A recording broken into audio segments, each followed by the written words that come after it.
This is BBC Two, now Correspondent, presented by Edward Sturton, and tonight's programme contains some disturbing footage. BBC. Reporting from Kuala Lumpur. Reporting from Moscow. Reporting from Cape Town. Reporting from Washington. Reporting from Phnom Penh. Reporting for the BBC.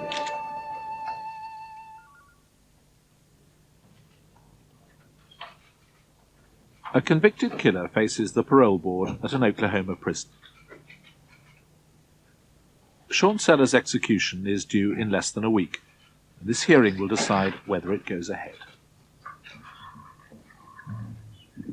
I can't imagine what I could say today that could cause you to have any mercy on me whatsoever. But I know I didn't come here to ask for justice. I came here to beg for mercy. Mercy? Sympathy?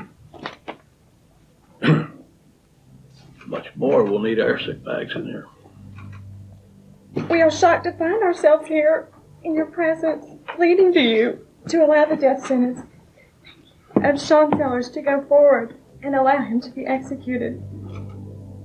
The passion is personal, but a principle is being tested.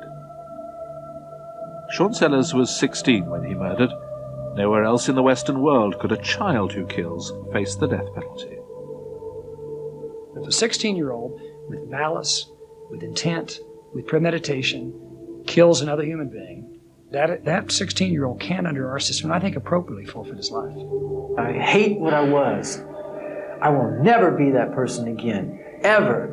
I don't care if they kill me. I don't care if I live to be 1,000 years old. I will never be what I was before, because I hate what I did.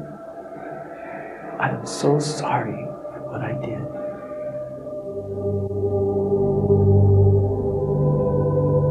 Sean Sellers, number 156641, was pronounced dead at 12:17 a.m. The execution has been carried out.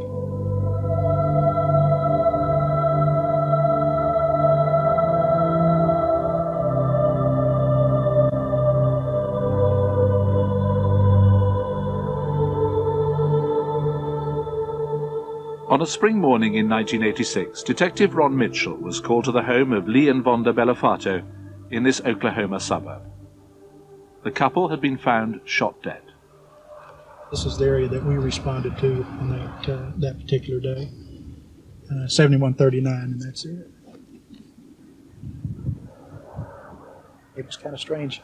It was almost peaceful looking inside the bedroom. When you stood at the doorway and looked in, you could see two bodies in bed. Looked like that they had been asleep. In fact, they still look asleep until you walk up close. And as you got close to Lee Belafato, you could see that there was blood coming from the back of his head, or gunshot wound. When you got to the other side of the bed and looked at Vonda, you could see that she was lying in a pool of blood around her head, and it even come across her arm. She had a wound to her face. And then it also had a wound to the back of her head where she had been shot the second time to make sure that she was dead. The bodies had been discovered by Vonda's 16-year-old son, Sean, who said he'd called in after staying the night with a friend. Detective Mitchell interviewed him at the scene. I took him and put him into the front seat of my car. As he spoke of what he discovered when he went into the house, he made sounds like crying, whimpering sounds, and he kind of hung his head. But he never produced a tear. I never saw a tear during the entire time that I talked to him. The police established that he'd shot his mother and stepfather himself, faked a break-in and left. As they interviewed his friends, they stumbled upon something quite unexpected. 6 months earlier, a cashier at an all-night store had been found shot dead. Now a witness said that Sean Sellers had done this, apparently to see what it feels like to kill somebody. The murder of Robert Bowers seemed as whimsical in its conception as it was brutal in its execution. In Oklahoma, any teenager who's charged with first-degree murder is considered an adult. In a reversal of the kind of system that operates in Britain, it was up to Sean Sellers' team to prove that he should be treated as a child. I saw a pimple-faced 16-year-old kid that sat next to me that didn't even understand half the process. None of his peers were allowed to sit on that jury, because you can't sit on a jury unless you're 18 years old in the United States. You can't buy a beer in the state of Oklahoma unless you're 21 years old. Why?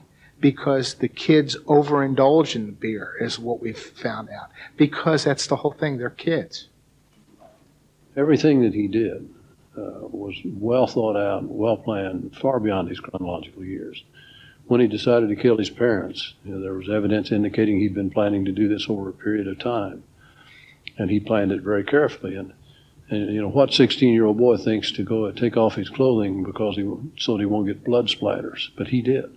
He was that bright. He knew that if he stood close to these two individuals and shot them, he might very well get blood splatter on his clothing. So he prepared himself for that. He had his alibi all prepared.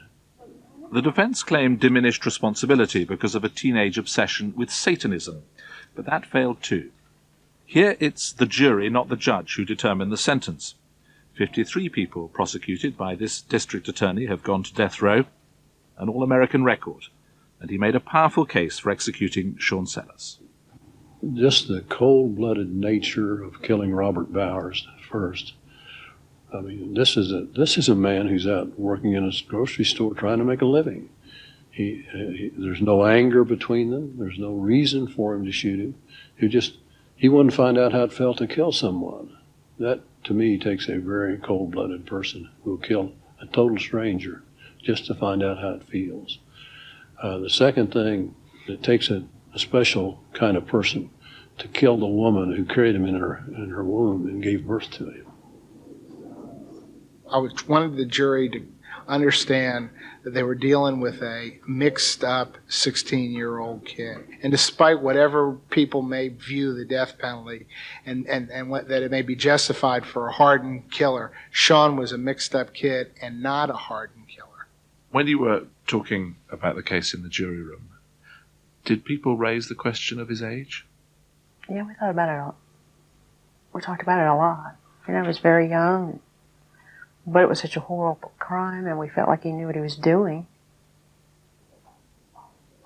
The courts ruled that the child was a man. He was convicted of murder, and sentence was handed down. Lethal injection is the Oklahoma way. The warden of that place of incarceration is commanded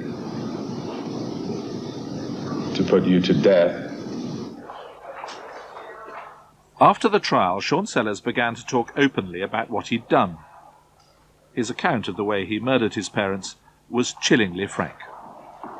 I walked up to his bed and I pointed the gun at my father's head and I squeezed the trigger. And I immediately lifted the gun to where I knew my mother's head was. I couldn't see it anymore because the flash had blinded me, but I knew where it was. And I squeezed the trigger again.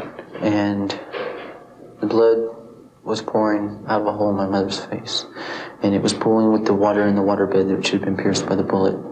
And I remember feeling like someone had just picked this big rock above my shoulders, like all the burdens of the world had been gone from me, like relief, And I laughed. I giggled hysterically. McAllister, the mining town where Oklahoma sends its murderers to die.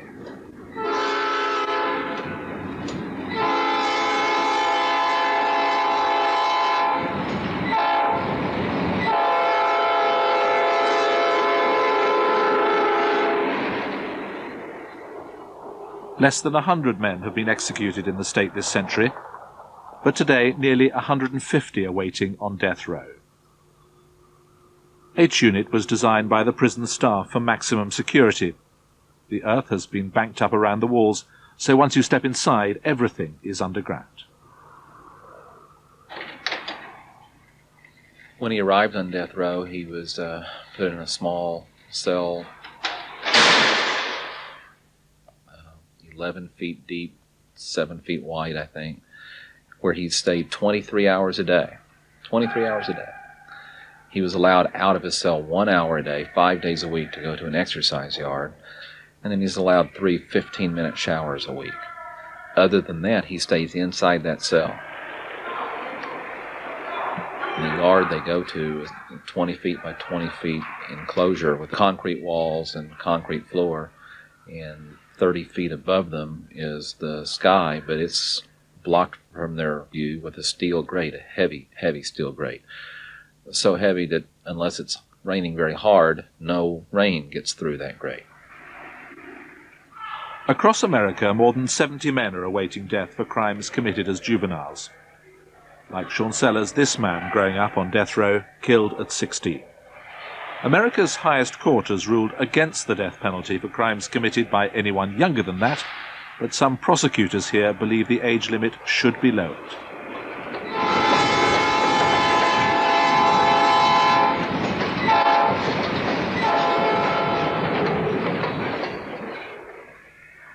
Sean Sellers appealed, and during the many years which elapse while a case like his goes through the courts, the adolescent became a man.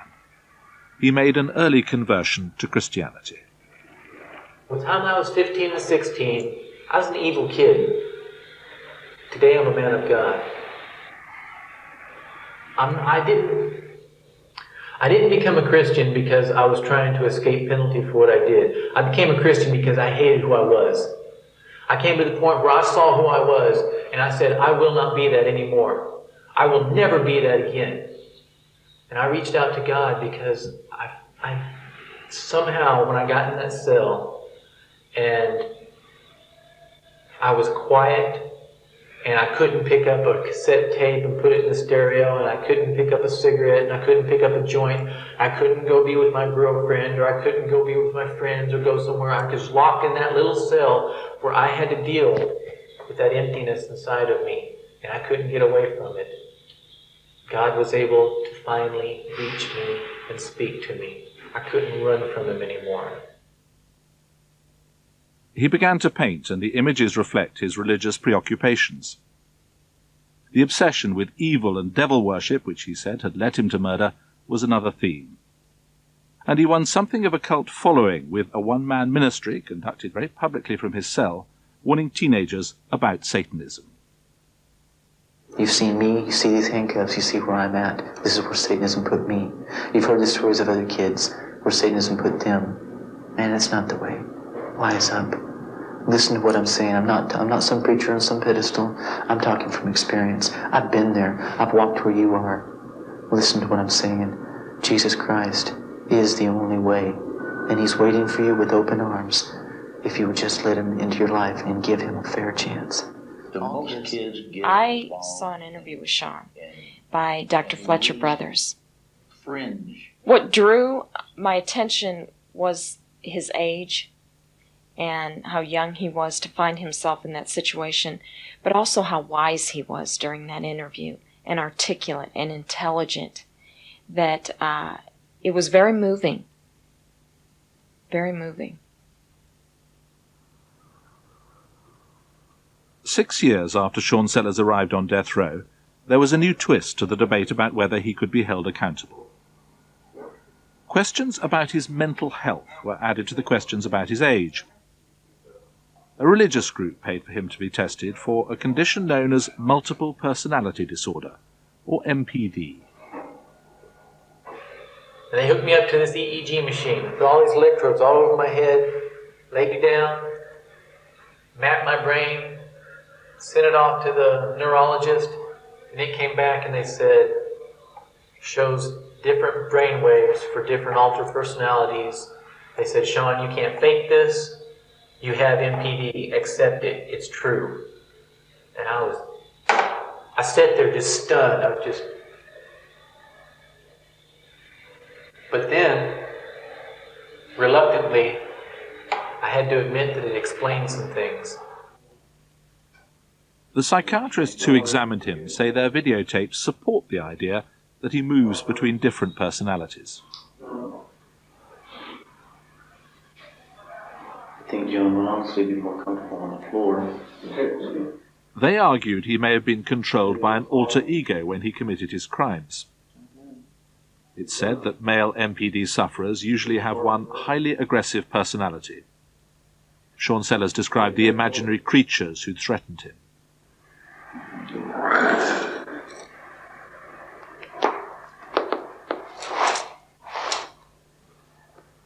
It's one of the most serious disorders in the mental health profession, it has many psychotic symptoms with hallucinations and delusions. So that to hold a person entirely responsible for his or her acts, a person with this disorder, I think doesn't make any sense. I was pretty well acquainted with him for quite a while. I have never seen anything personally that would indicate anything of that nature.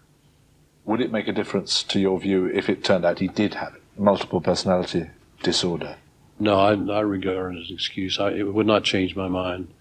One of the personalities did the killing and needs to be held accountable. It was not an excuse for why he killed 3 people, but it was an explanation for why he killed 3 people. And would it have changed the outcome of the trial? Well, absolutely it would have. He was 16 years old. There was no other explanation for his crimes other than Satanism. So if you had shown that this 16-year-old had a mental illness, you would probably have saved him from the death penalty. For 13 years, Sean Sellers' case made its way through the courts. Because of a technicality, the new evidence was too late to make a difference, and at the end of last year, a date was set for his execution. I've got 2 possible covers for that, but I prefer this. There's one avenue left. Sean Sellers can plead for clemency. What do you think? His lawyer, who's now one of the few allowed to see him without a grill to keep them apart, is preparing a glossy brochure to present to the parole board. I'm used to seeing it, and I'm not used to seeing it that way, so... We'll decide.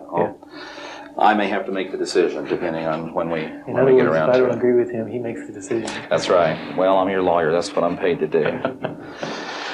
And, Sean, when we get a notary over here, I have a form for you to fill out that gives me the authority to dispose of your body. Okay. It has to be notarized. Well, the thing is, today, I've kind of had to put it in my head that we're going to lose because of what I'm doing today, and it's kind of hard, so, but that's... If ever there were a case for clemency, it's yours. The thought of the clemency hearing doesn't make me nervous whatsoever. It scares the dickens out of me, man. I'm more afraid of the clemency hearing than I am of the execution. The 5 members of the Pardon and Parole Board are all death penalty supporters. They've never recommended clemency in a death penalty case.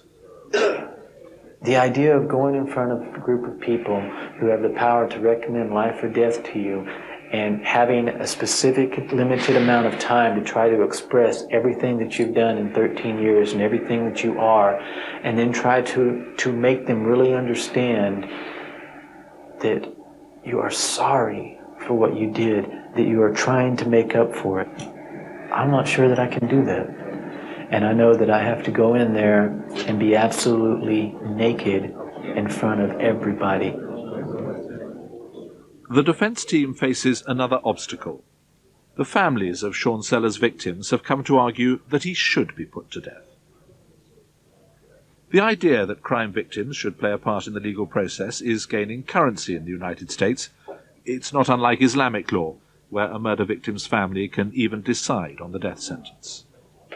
This will probably be the hardest speech I'll ever give.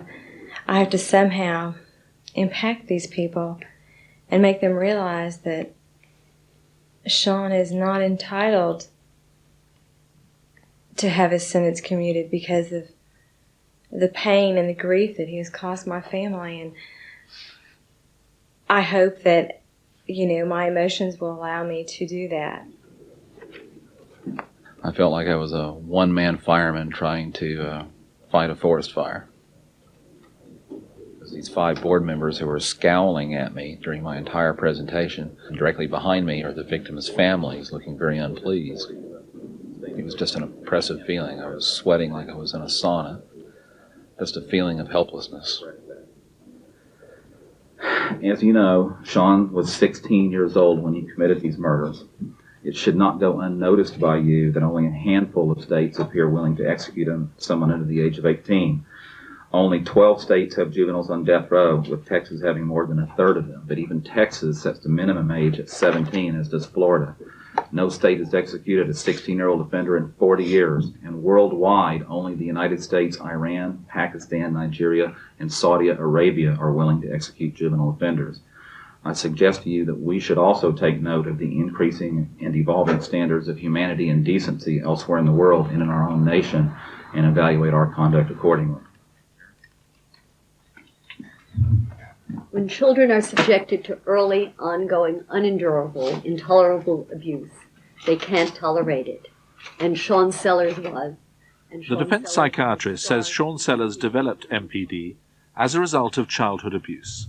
In fact, he used to stick a pin through his own penis, and he used to slam a window down on his penis.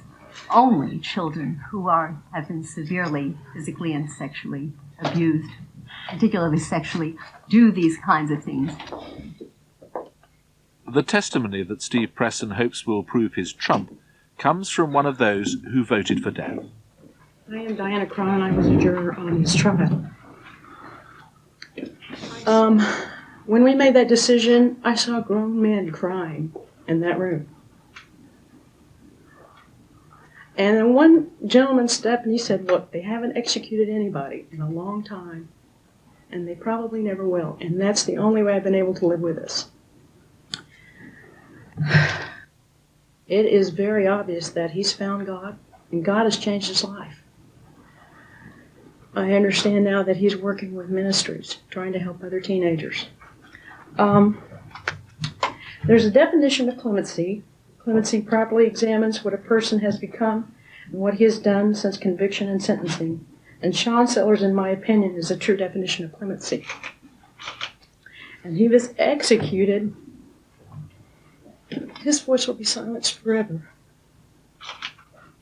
And so I ask you to give this young man clemency. Thank you. There's no cross-examination as there would be in court. Each side simply has 40 minutes to address the board. I'm here today to present you with the other side of the story. I'm here to give you information and evidence that will allow you to know the Sean Sellers I know and see Sean Sellers for who he is. Manipulative, sociopathic, cold-blooded killer. One night he took the .44 Magnum revolver from the dresser of his stepfather, and he waited for his parents to go to sleep, and then he stripped to his underwear. And later he said, I did this because I didn't want any blood spatter on me or gunpowder residue. I knew if I were just in my underwear, there would be no evidence. And he crept into that bedroom, and the lights were out. He placed that gun against the side of his stepfather's head, and he pulled the trigger. And immediately he shot his mother in the head, and she moved, and he shot her again in the side of the face. And then he went back to the light, and he flicked it on, flicked it on, flicked it on, flicked it on. He wanted to see if there was any movement from the bodies. And when he was assured that they were dead, he went outside to see if the neighbors had heard anything. No activity from the neighbors. So far, so good. Back into the house, he takes a shower, makes sure there's no blood, no gunpowder.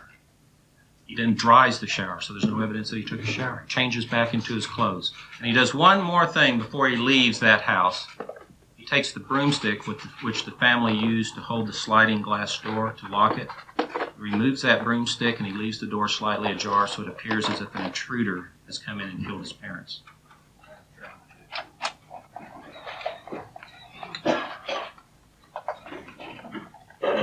Noelle Bellafato is accompanied by her brother Lorne.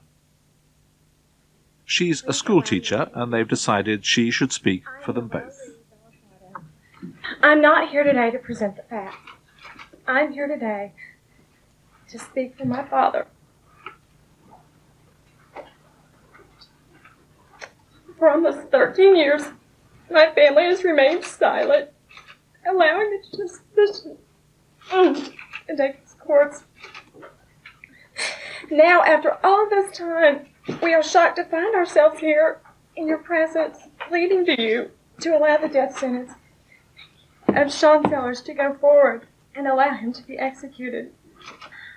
Please know that Sellers was very aware at the age of 16 of the consequences of his crimes because he thought he was above the law and would never be caught. And he went uncaught for 6 months for his first crime. The execution of Sellers will not bring my father back or my stepmother.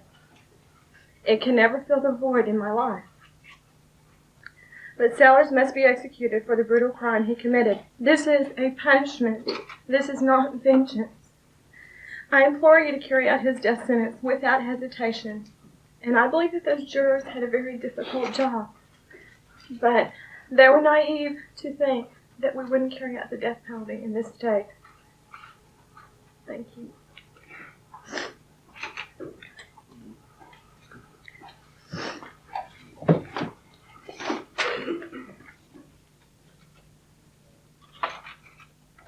Sean Sellers is not allowed to be present until the time comes for his own appeal. He has 20 minutes to argue for his life, and he used some of it to address Noel, Lorne, and the rest of the Bellafato family. I read the letters from Lorne and Noel, and I know you're here somewhere. I can't find you. Can't find you here. There you go.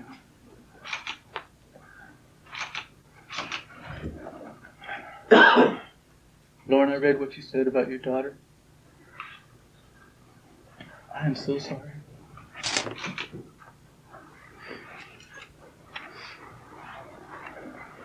And when I see that she has to grow up without a grandfather, it makes me want to die.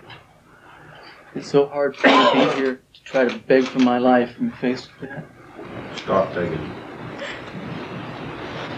Take the punishment. Yeah, Tom. You see, I don't think that being 16 years old is an excuse for what I did. And I don't think that MPD is an excuse for what I did, because there are plenty of people in the world who have MPD who didn't commit murder. I don't know why I did it, honestly. I've tried to come up with answers. I've searched my heart and tried my best to come up with the answers, and I never expected people to call me a liar whenever I did that. I know that if I die, it's not going to make a difference. But if I live, I promise you that I will spend every day of my life trying to make a difference in someone else's life.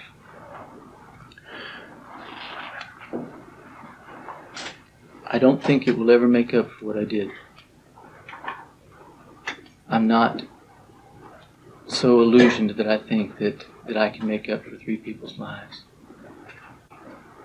But I have to try. I've been trying, and I have to keep on if I live.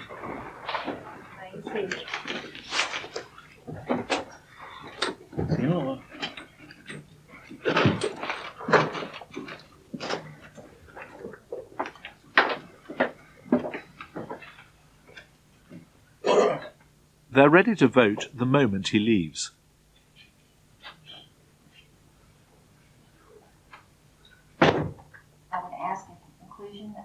There's apparently no need for reflection or consultation. A life is at stake, but there's a moment of confusion about procedure. Curry Ballard. No. Matt. Clarify what no and yes. No means that you're not recommending Clement. Flint Breckenridge. No. I'll skip my vote at this time. Ruby Smith. No. Ronald Worthen. No. And my vote is no. Clemency is denied for Sean Sellers. This time, the clemency hearing for Sean Sellers is adjourned. The board members had all studied the case beforehand. They heard nothing to make them change their minds. The Bellafatos' relief was real, but the outcome had never been in any doubt. As a 16-year-old, I think you know what you're doing. I think people know right from wrong. And I pray for Mr. Sellers and hope he truly is a Christian. I think he's going to a better place. And I hope maybe this serves as a deterrent for future 16-year-olds that think about committing those same types of crimes.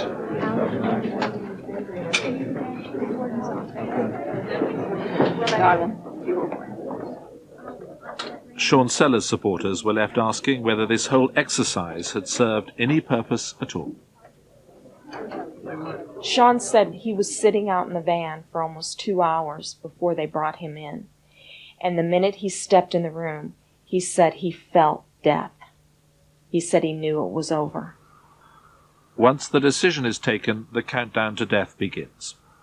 Sean Sellers can give no more television interviews now. Ours, conducted just before the clemency hearing, was his last. I have a question that I've been asking everybody, and no one's given me an answer for it yet. My question is this. After a man has done something horrible, after he's killed or after he's done something that he can never take back, is there anything he can ever do to make up for it? No one's been able to give me an answer to that yet. I would really like to have an answer before I die.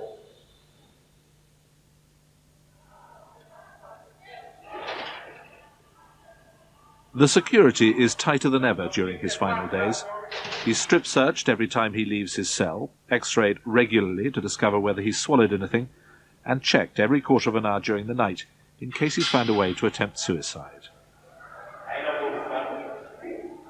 The state takes pains to ensure that Sean Sellers does not preempt his sentence.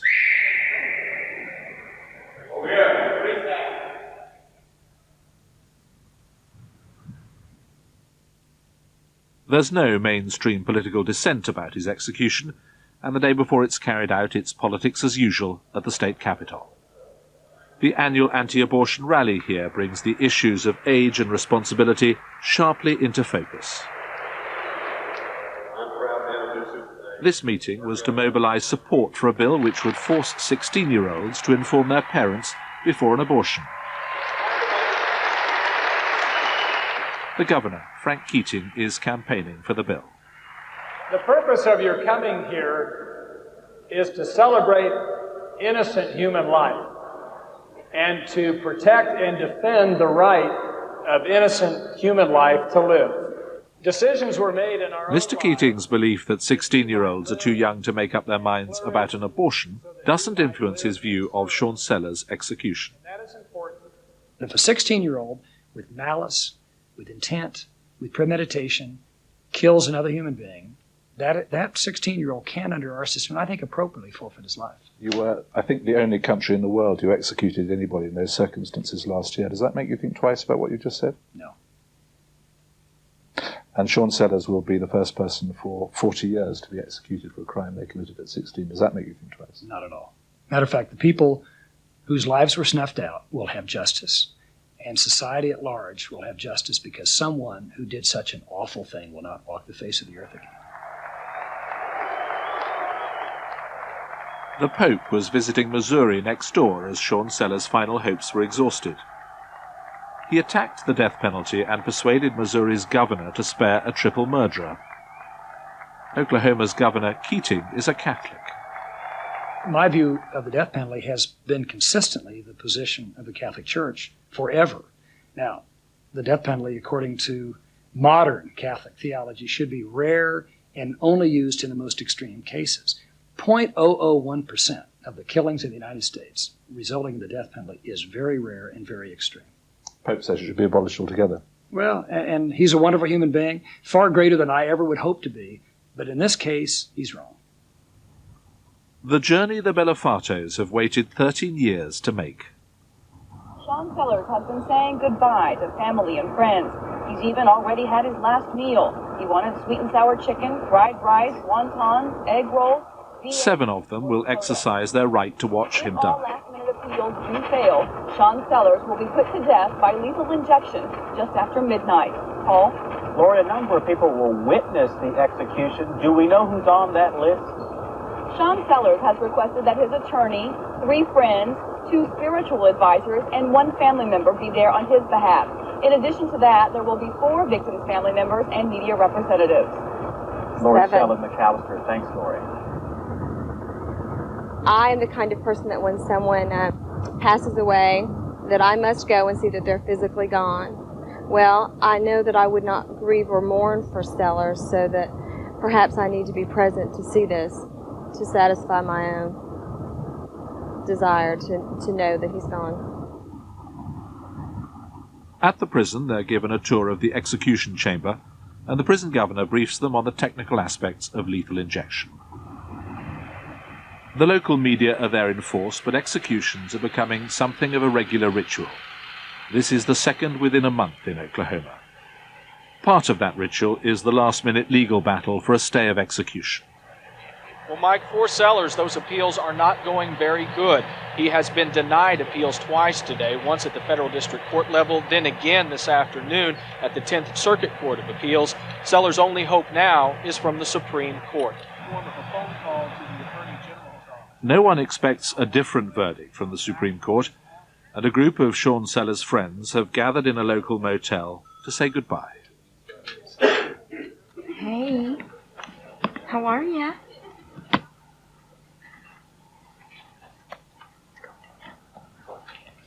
They're going to take me out of here about 11:30, they said, so I'm going to spend the next about 2 hours finishing my meal. I got still Chinese food to eat, and I'm going to finish my journal, and I'm going to sing to God in here, and I'm going to just spend some quiet time with Him and pray to be used whenever I walk into that execution chamber. Amen. Because I still got to minister to people who are still filled with hatred, and I have to try to get them to reach out to God when I'm gone. Amen. So, dear heart, I am very well. Sean Sellers has asked Margie Paoletti to be present at his death, and she leaves for the prison with strong emotions. Not so much frightened or nervous, more appalled, more ashamed that this is taking place in the state I live in. I don't know that anger would describe it, but just a disgust with the whole system. The Belafatos dine at McAllister's Best Restaurant. Pete's place does brisk business on execution evenings. It's now been confirmed that Sean Sellers' final appeal has failed.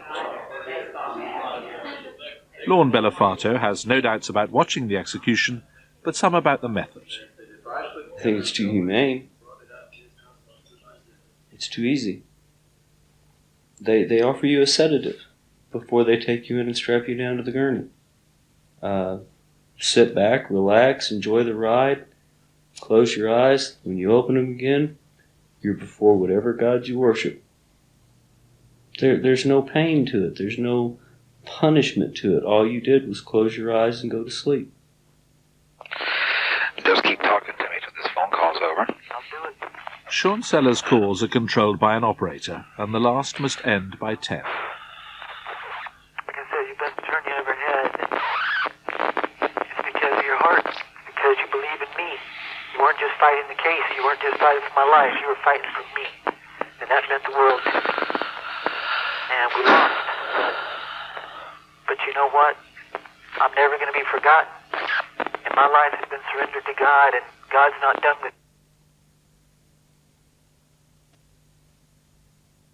More people will know about who I was than they do now.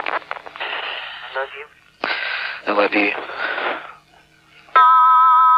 30 seconds. You be well and you be loved. Okay? Okay. I love you, man. I love you, Sean. Goodbye, Steve. Goodbye, Sean. All my heart and all my soul. All my heart, all my soul. Forever. Goodbye.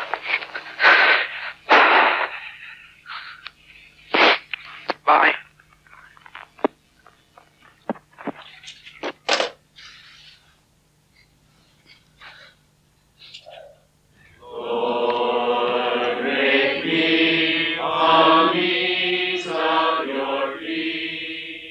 Both pro- and anti-death penalty campaigners held their vigils.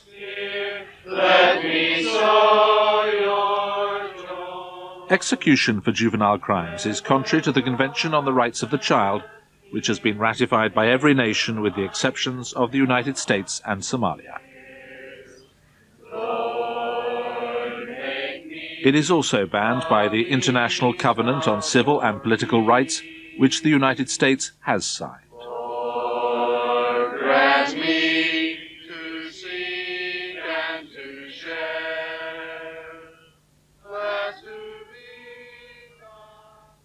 At 11:27, Sean Sellers was taken from his cell to the execution chamber.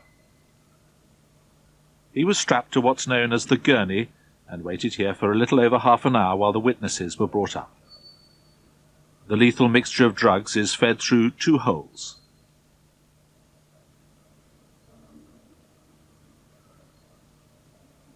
The executioners, paid $300 each, remain in a separate room.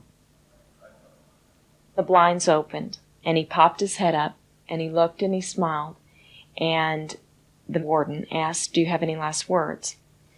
And Sean said yes, and he named 4 or 5 of the victims' family members, and he stated, "You will hate me again in the morning. This isn't going to solve your hatred, and don't go through life this way," and to reach out to God. And then he sang. And then it appeared that he went unconscious, and I watched his chest, and he breathed his last breath. And it was very peaceful. I was almost envious of that. Then when I walked out, the reality.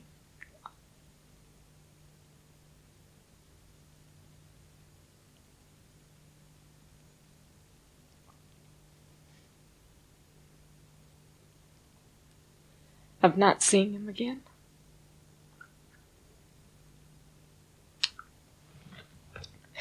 That hit. And I walked down the stairs. And I remember looking back and saying, "I'll never be here again. Because there will never be another Sean Sellers, ever." A media centre had been set up in the prison grounds, and the Belafatos gave a press conference after the execution. Noelle Belafato took the lead, ever the schoolteacher. Hi, I'm Noelle Belafato Terry. That's Noelle, please. This is my husband, Darren Terry, my mother, Lou Lee, my brother, Lauren Belafato, his wife, Elizabeth. How you felt when Sean Sellers addressed you all directly? It made me very angry. He took his last dig at us. What way? Well, he basically addressed the fact that we would still feel the same tomorrow as we do today. We would still have the same hatred in his heart, and he was presumptuous to think that he knew how we felt. He's still as arrogant as he was from the very beginning. Never apologized, never said he was sorry, cocky and arrogant all the way to the end. Never mentioned his mother once.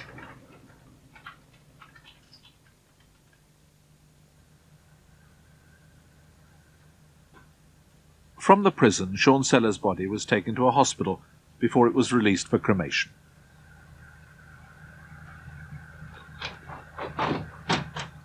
Because he didn't die of natural causes, the state that killed him requires an autopsy. His death is recorded as a homicide.